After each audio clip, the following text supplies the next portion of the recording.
I'm Victoria, and I guess you could say I was born with a silver spoon in my mouth. Not that we were filthy rich or anything, but my childhood was pretty damn good. Mom and Dad? They were like something out of a rom-com, always holding hands, stealing kisses when they thought I wasn't looking. We lived in this cozy little house in the suburbs. Nothing fancy, but it was home. Every weekend was like a mini adventure. Dad would pack us all into our beat-up station wagon, and off we'd go. Sometimes it was a hike in the nearby state park, other times a trip to the local cinema to catch the latest blockbuster. School was, well, school. I wasn't the popular kid, but I wasn't the outcast either. Just your average student trying to navigate the minefield of adolescence. I had a small group of friends, real friends, not those fake ones who only hang around when it's convenient. High school flew by in a blur of exams, awkward school dances, and late-night study sessions fueled by too much caffeine and junk food. Before I knew it, graduation was looming on the horizon. I remember sitting at the kitchen table with Mom and Dad, a stack of college brochures spread out in front of us. "So, Vicky," Dad said, his reading glasses perched on the end of his nose, "any idea what you want to do with your life?" I took a deep breath. This was it. The moment I'd been both dreading and looking forward to. "I want to be a cardiologist," I blurted out. Mom and Dad exchanged one of those looks that parents seem to perfect, a whole conversation without a single word. "All right," Dad finally said. "If this is what you really want, we'll make it happen." Getting into med school was just the beginning. The next 4 years were even more intense than undergrad. There were times I thought my brain might explode from all the information I was trying to cram into it. But there were amazing moments too. The first time I successfully drew blood from a patient, after a few embarrassing misses. The day I correctly diagnosed a heart murmur during rounds. The moment I realized that all this hard work was actually turning me into a doctor. Graduation day was surreal. As I walked across the stage to receive my diploma, I saw my parents in the audience. Mom was crying, of course, and even Dad looked misty-eyed. As we left the auditorium, Dad threw his arm around my shoulders. "So, Dr. Adams," he said with a grin, "what's next?" I took a deep breath, feeling the weight of the future on my shoulders. "Now," I said, "I become a cardiologist." Little did I know, my journey was far from over. In fact, the real challenges were just beginning. Fresh out of med school, I dove headfirst into my career at a private clinic in the city. The hours were long and grueling, but I loved every minute of it. I was finally doing what I'd dreamed of for so long, helping people, saving lives. As the months flew by, my hard work started to pay off. My bank account grew, and for the first time in my life, I had more money than I knew what to do with. On a whim, I walked into a car dealership one day and drove out in a sleek new sedan. It wasn't flashy, but it was mine, bought with my own hard-earned money. A few months later, I signed the mortgage papers on a spacious apartment in a nice part of town. As I stood in the empty living room, keys in hand, I couldn't help but feel a sense of accomplishment. I was living the dream I'd worked so hard for. With the holidays approaching, I decided to take a few days off to visit my parents. I hadn't seen them in months, and I was excited to share my success with them. But as soon as I walked through the door of my childhood home, I knew something was off. The house was quiet, too quiet. Mom and Dad were in the same room, but they might as well have been on different planets. The warm, loving atmosphere I remembered was gone, replaced by a cold, uncomfortable silence. At dinner, the tension was palpable. Mom and Dad barely looked at each other, let alone spoke. I tried to fill the silence with stories about work, but my words fell flat in the frosty air between them. Later that night, I cornered Mom in the kitchen while she was doing the dishes. "Mom, what's going on?" I asked, keeping my voice low. "You and Dad, you're acting like strangers." Mom's hand stilled in the soapy water. She didn't turn around, but I could see the tension in her shoulders. "It's nothing, honey," she said, her voice tight. "People change, that's all. Your father and we're just different people now." But I knew my mother. I could hear the pain behind her words. Mom, please, tell me the truth. She sighed, finally turning to face me. The sadness in her eyes broke my heart. Your father, he got a promotion at work a few months ago. With it came a personal assistant, a young woman. My stomach dropped. Mom, are you saying? She nodded, tears welling up in her eyes. He's been staying late at the office, more and more. I think she might be his mistress. I felt like I'd been punched in the gut. My dad, the man I'd idolized my whole life, cheating on my mom? It didn't seem possible. I'm going to talk to him, I said, anger rising in my chest. How dare he do this to you? No, Victoria, Mom said, grabbing my arm. I've already decided. I'm going to file for divorce. I've talked to a lawyer, everything's planned out. I stared at her in shock. Divorce? But can't you work it out? She smiled sadly. Some things can't be fixed, sweetheart. And I don't want you to get caught in the middle of this. I have no hard feelings towards your father, and I don't want you to either. These things, they happen in life. We need to be understanding. I couldn't believe how calm she was being about all this. If it were me, I'd be furious, devastated. But here was my mom, handling it all with grace and dignity. The divorce hit like a hurricane, leaving destruction in its wake. Mom, bless her heart, didn't go down without a fight. She demanded half of everything and extra compensation for Dad's infidelity. To his credit, Dad didn't argue. He paid up without a fuss. But the real kicker? Before the ink was dry on the divorce papers, Dad married his assistant. His mistress, my new stepmother. I nearly choked when I saw her. She couldn't have been more than a few years older than me. 22 years younger than Dad, for crying out loud. She was closer to being my friend than my stepmother. Not that I wanted anything to do with her. I kept my distance, limiting my interactions with Dad and his child bride to bare necessities. It hurt to see him with her, to see how quickly he'd moved on while Mom was still picking up the pieces. Just when I thought things couldn't get more complicated, life threw me another curveball. I got an offer to work at a prestigious clinic in another city. 2 years, great pay, and a chance to study under Dr. Harriet Chen, one of the most renowned cardiologists in the country. It was the opportunity of a lifetime. I called Mom as soon as I got the news. That's wonderful, sweetheart, she exclaimed, genuine joy in her voice. You have to take it. This could be huge for your career. Her enthusiasm was infectious. For the first time in months, I felt excitement bubbling up inside me. This was my chance for a fresh start, away from all the drama. Word of my impending move must have spread because Dad called me the next day. Vicky, he said, his voice hesitant, I heard you're moving. Yeah, Dad. Got a great job offer in. He cut me off. Listen, I need to ask you something. It's a bit awkward.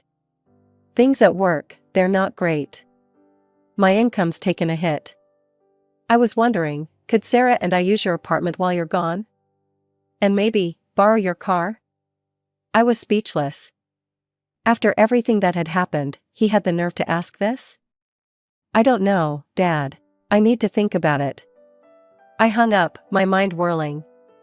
Part of me wanted to tell him to get lost. But another part, he was still my dad. I called Mom, dreading her reaction. To my surprise, she was calm. It's your apartment, your car, Victoria, she said. You're an adult. You get to decide what to do with your things. I won't be offended, whatever you choose. Her maturity made me feel small and petty. After a sleepless night, I called Dad and agreed. The day I handed over the keys was surreal. Dad looked sheepish, but Sarah, she had this smug look that made my skin crawl. As I handed Dad the keys, Sarah piped up. Well, isn't this nice? The keys finally returning to their rightful owner. She nodded at Dad with a simpering smile. I stared at her, then at Dad, confusion and anger bubbling up inside me. Dad quickly pulled me aside. "Vicky, honey," he whispered, "I need you to play along. I may have told Sarah that the apartment and car are mine. That I've just been letting you use them." I gaped at him, unable to believe what I was hearing. This man, who I'd admired my whole life, was asking me to lie. To pretend I hadn't worked my ass off for everything I owned. In that moment, something inside me broke. The last shred of respect I had for my father vanished. I looked at him, this stranger wearing my dad's face, and made a decision. Without a word, I turned and walked out of my own apartment. 2 days later, I was on a plane to my new life in a new city. As the plane took off, I felt a weight lifting off my shoulders. For 2 years, I wouldn't have to deal with any of this drama. I could focus on my work, on becoming the best doctor I could be. The 2 years in the new city flew by like a dream. I kept in touch with Mom regularly, our weekly Skype calls a lifeline to home. She looked better each time, the sparkle returning to her eyes as she built her new life. Dad, on the other hand, was a different story. Our calls were audio only. He claimed he couldn't figure out all this newfangled video stuff. I didn't push it. Hearing his voice was hard enough. I wasn't sure I could handle seeing him with his new wife. When my contract ended, I returned to my old city with mixed feelings. I was excited to start back at my old clinic, but dreading the family drama I'd left behind. The day I went to reclaim my apartment, I stood outside the familiar door, key in hand, heart pounding. But when I tried to unlock it, the key wouldn't turn. Frowning, I knocked loudly. The door swung open, revealing Sarah's annoyed face. "Oh," she said flatly. "It's you." I pushed past her into the apartment and froze, my jaw dropping. The place was unrecognizable. Gone were my tasteful, muted colors, replaced by garish bright hues that hurt my eyes. My carefully chosen furniture had vanished, switched out for modern pieces that clashed horribly with the overall design. But the real shock came when I stepped into what used to be my bedroom. It had been transformed into a nursery, complete with a crib and changing table. "What the hell is this?" I demanded, whirling to face Sarah. She smirked, resting a hand on her very pregnant belly. "We needed to make some changes. This is our home, after all." "Your home?" I sputtered. "This is my apartment." Sarah's eyes narrowed. "No, this is your father's apartment. He's just been letting you stay here out of the kindness of his heart. And now, as his wife, I'm the lady of the house." I opened my mouth to argue, to tell her the truth, but something made me hesitate. The sight of her swollen belly cooled my anger. I couldn't bring myself to stress out a pregnant woman, no matter how infuriating she was. I spent the next few hours seething, pacing the garishly redecorated living room. When Dad finally walked through the door, I pounced. "Dad, we need to talk. Now." He nodded, looking tired. "I know, Vicky, let's step outside." Once we were alone, I let loose. "What the hell, Dad? You let her completely trash my apartment? And what's this bullshit about it being your place?" He held up his hands placatingly. I know. It's complicated, sweetie."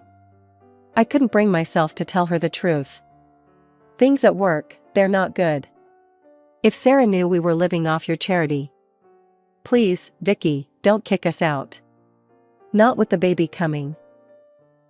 I wanted to be angry. I wanted to scream and rage and throw them both out on their ears. But looking at my father, this broken, pleading version of the strong man I once knew, I couldn't do it. "Fine," I said through gritted teeth. "We'll figure something out." Relief washed over his face. "Thank you, sweetheart. Oh, and there's one more thing." I braced myself. "What?" "I may have given Sarah your car. When I found out about the baby, I wanted to do something nice for her. I'll pay you back, I promise." I closed my eyes, counting to 10 in my head. "It's fine, Dad. The clinic's not far, I can walk." He kissed my hand, his eyes brimming with gratitude. You're an angel, Vicky. We'll make this work, you'll see. As I watched him go back inside, I tried to convince myself this could work. I'd be at the clinic most of the time anyway. Maybe I could even learn to get along with Sarah. I threw myself into work with renewed vigor. The clinic became my sanctuary, a place where I could escape the tension at home. I'd leave before dawn and return long after dark, tiptoeing through the apartment to avoid waking Sarah or the newborn baby. 2 months into this routine, fate threw me a lifeline. I was grabbing a quick coffee at my favorite cafe when I quite literally bumped into him. Tall, with kind eyes and a crooked smile, Jake was charming from the moment he helped me mop up my spilled latte. "I'm so sorry," he said, handing me a wad of napkins. "Can I buy you a replacement?" One coffee turned into dinner, which turned into more dates. Before I knew it, we were seeing each other regularly. For the first time in months, I felt light, happy. Jake was funny, smart, and best of all, completely removed from my family drama. I started spending more and more time at his place, relishing the peace and normalcy. It was a blissful respite from the chaos at home. But reality has a way of intruding. One evening, I arrived home to find Sarah waiting for me, her face like thunder. "Where have you been?" she demanded, bouncing a fussy baby on her hip. I blinked, taken aback by her tone. "At work, then out." "Why?" She thrust a mop at me. "This place is a mess. Your father can't afford a housekeeper, so you need to pull your weight around here. I'm busy with the baby." Anger flared in my chest. "I'm not your maid, Sarah. I work 60-hour weeks saving lives. I'm not spending my free time cleaning up after you." Her face contorted with rage. "You ungrateful little freeloader. Living off your father's generosity and you can't even help out? Maybe we should kick you out, see how you like that." I couldn't help it, I laughed. The sheer audacity of her threat was almost impressive. "Good luck with that," I said, turning away. For the next few days, I ignored Sarah's pointed looks and passive-aggressive comments about the state of the apartment. I focused on work and on Jake, counting the hours until I could escape to his place. Then, one afternoon, my world imploded. My phone rang, it was Jake. "Hey, you," I answered, smiling. "I was just thinking about you." "It's over," he cut me off, his voice cold. I felt like I'd been doused in ice water. "What? Jake, what are you talking about?" "Don't play dumb, Victoria. You know exactly what I'm talking about. I can't believe I fell for your act." "Jake, I honestly have no idea." "Save it," he snapped. "We're done." The line went dead. I stared at my phone, stunned. What the hell had just happened? Seconds later, a message popped up. It was from Jake, a photo. My heart stopped as I opened it. It was me, locked in a passionate kiss with a man who definitely wasn't Jake. Except, it wasn't me. The woman in the photo looked like me, but something was off. The hair wasn't quite right, the posture, not quite mine. Realization dawned, along with a wave of fury. Sarah. This had Sarah written all over it. I tried calling Jake back, desperate to explain, but my calls went straight to voicemail. Text messages bounced back, undelivered. He'd blocked me. I stormed into the apartment, fury radiating from every pore. Sarah sat on the couch, a smug smile playing on her lips. She knew exactly what she'd done. "You," I snarled, advancing on her. "What the hell have you done?" Sarah's laugh was like nails on a chalkboard. "It was easy, really. A little Photoshop here, a few messages there. You'd be surprised what people will believe when they're jealous." The casual way she admitted to destroying my relationship made my blood boil. "You fabricated that photo? And what messages?" "Oh, just a few posts on social media about how you're dating multiple men, looking for someone richer than your boyfriend. You know, the usual gold digger stuff." I was speechless with rage. How could someone be so callous, so cruel? Sarah's eyes narrowed. Now listen here, princess. You're going to start pulling your weight around here. Clean the house, do the laundry, take care of the baby when I need a break. Or else. Or else what? I spat. Or else I'll make sure your daddy knows what an ungrateful brat you are. He'll kick you out so fast your head will spin. That was it. The final straw. I threw my head back and laughed, a harsh, bitter sound. You really don't get it, do you? I said, my voice dangerously low. This is my apartment. I bought it with my money. You're the ones who'll be out on the street if you don't apologize and help me fix things with Jake. Sarah's face contorted with rage. She opened her mouth to retort, but just then, the front door opened. Dad walked in, looking tired and confused at the tableau before him. Sarah immediately launched into a tirade. John, you won't believe what your daughter just said. She's threatening to kick us out. After everything we've done for her. She's an ungrateful, selfish bitch and I want her gone. Dad's eyes met mine, pleading. He leaned in close, whispering, Vicky, please. Just go along with it. Move out for a while. We'll sort this out later. I stared at him in disbelief. My own father, asking me to leave my own home. Something snapped inside me. No, I said, my voice steady and cold.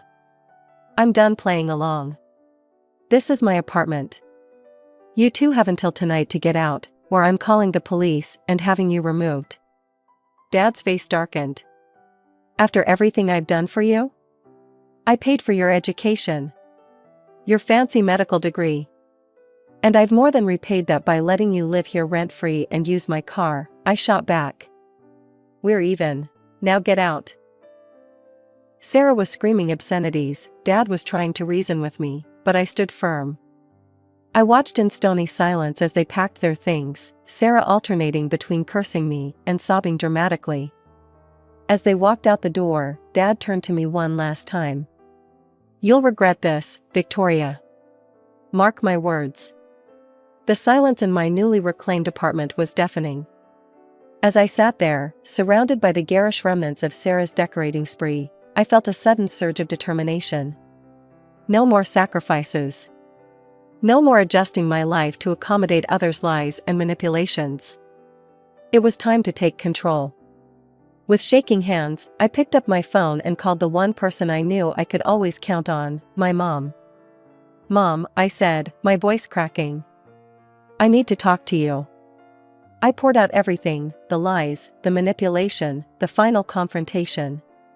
Mom listened patiently, her calm presence a balm to my frayed nerves. Oh, honey, she said when I finished. I'm so proud of you for standing up for yourself. You did the right thing. Her words were like a warm embrace. Thanks, Mom, but I've lost Jake. Sarah ruined everything. There was a pause on the other end of the line. Maybe not. Give me Jake's number. Mom, what are you? Trust me, sweetheart. I've got this. Bewildered but hopeful, I gave her the number. The next day, I received a text from Mom asking me to meet her at our favorite cafe. When I arrived, my heart nearly stopped. There, sitting across from my mother, was Jake. Mom waved me over, a mischievous glint in her eye. Sit down, Victoria. Jake and I were just having a lovely chat. Over the next hour, Mom laid out the whole sordid tale, Sarah's lies, Dad's deceptions, all of it. Jake listened, his face a mix of shock, anger, and shame. When Mom finished, Jake turned to me, his eyes brimming with remorse. Victoria, I'm so sorry. I should have trusted you, should have given you a chance to explain. I wanted to forgive him, but the hurt was still raw. You believed the worst of me so easily, Jake. How can I trust you won't do it again? To my utter shock, Jake slid out of his chair and dropped to one knee in the middle of the busy cafe. Victoria Adams, I love you. I was an idiot, and I'll spend the rest of my life making it up to you if you'll let me. Please, forgive me? The cafe had gone silent, all eyes on us. I felt a blush creeping up my neck, but looking into Jake's earnest eyes, I found my anger melting away. Oh, get up, you big idiot, I said, tugging him to his feet. Of course I forgive you. The cafe erupted in applause as Jake swept me into a kiss. Mom wiped away a tear, beaming at us both. Life has a funny way of working out. A couple of months later, we heard through the grapevine that Sarah had run off with a younger man, leaving Dad and the baby behind. She'd finally realized that Dad had no money or property to his name. Dad, in his desperation, tried to reconcile with Mom, but she refused him. 3 years passed in a whirlwind of love, laughter, and career success. When Jake proposed, properly this time on a moonlit beach, I didn't hesitate to say yes. Our wedding day was perfect. Mom walked me down the aisle, radiant with joy. As I exchanged vows with Jake, I caught sight of an empty seat in the back, the one reserved for Dad. He hadn't come. A pang of sadness hit me, but as I looked back at Jake, at Mom, at all the people who truly loved and supported me, I realized I had everything I needed.